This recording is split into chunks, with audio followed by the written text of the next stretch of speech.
Hello, my name is Jonathan, and here I'm going to discuss to you about DACA.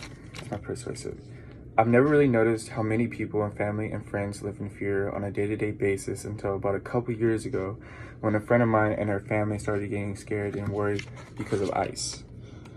You know, what ICE is immigration customs enforcement. Started to close in on the area where they had lived. They had told me that friends of them that the parents were taken and the kids were left alone due to the lack of papers and that the parents didn't have. The main fear still continues for young immigrants that come to the state to look for a better life.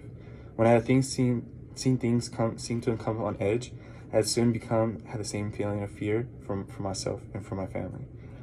Today I'm going to share with you the amount of families that are being affected on a day-to-day basis and how the DACA is trying to be removed and how it's being beneficial to the U.S. and lastly how it's making young dreamers make their dreams come true. Ever since Obama came into presidency, and like most who come into the big office, they say and promise things to make all communities and more better to live. One of those things that passed was the DACA. For those who don't know who DACA is, it stands for Deferred Action for Childhood Arrivals, which is an immigration policy that allows some individuals with unlawful presence in the United States as they're being brought here. Now, who are the DACA dreamers? They are the kids that come to the state under the age of 18.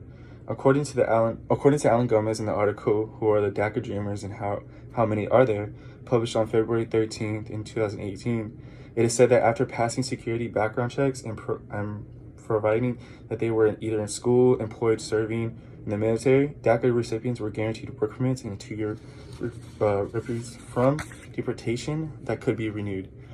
Young dreamers only want the best for themselves and only seek new ways of making them come out of the struggle. Today, if you look at the statistics and how many immigrants are living in the U.S., it's a staggering 11.3 million, and about 3.6 million came at the age of 18 or younger. 1.8 million who are just met their basic requirements for their program, only 800,000 who only receive the protection of the program, only 800,000 only receive the protection of the program. According to the senior policy analyst Nicole Satika, in her article, Amid Core Challenges, Here What Will Happen If DACA Ends, published on August 15th in 2018, she states that the main threat comes from the Texas Attorney General Ken Paxton, filed on behalf of 8 states, 2 Republican governors to challenge the constitutionality of DACA. The lawsuit that came about that had led over 700,000 families in jeopardy to lose on the protection of the program.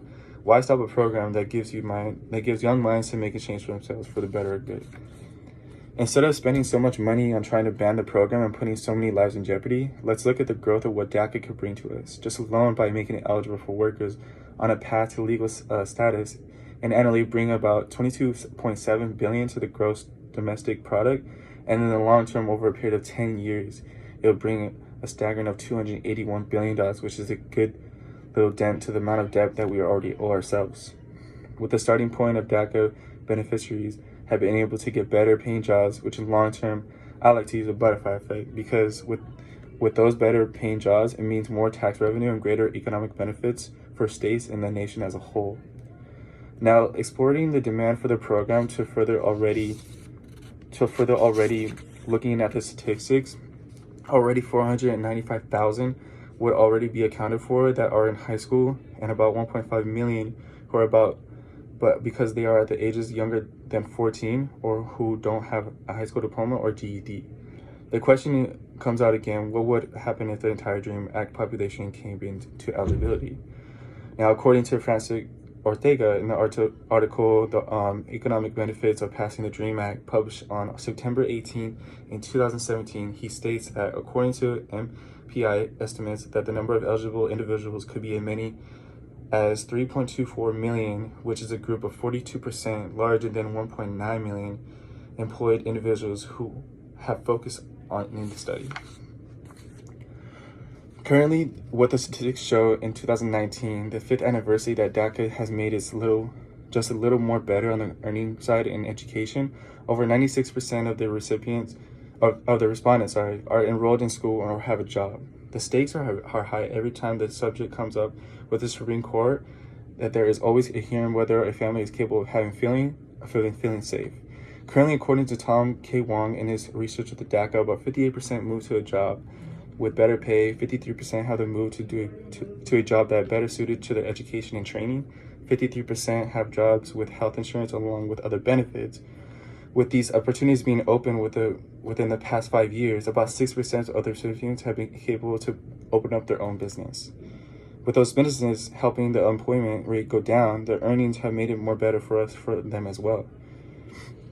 With several years of data collected from including the 2019, the wages for the respondents have reached at a staggering 86%, coming from minimum wage from $10.46 per hour to $19.45 per hour, which is only nearly over 14,000 difference of annual growth.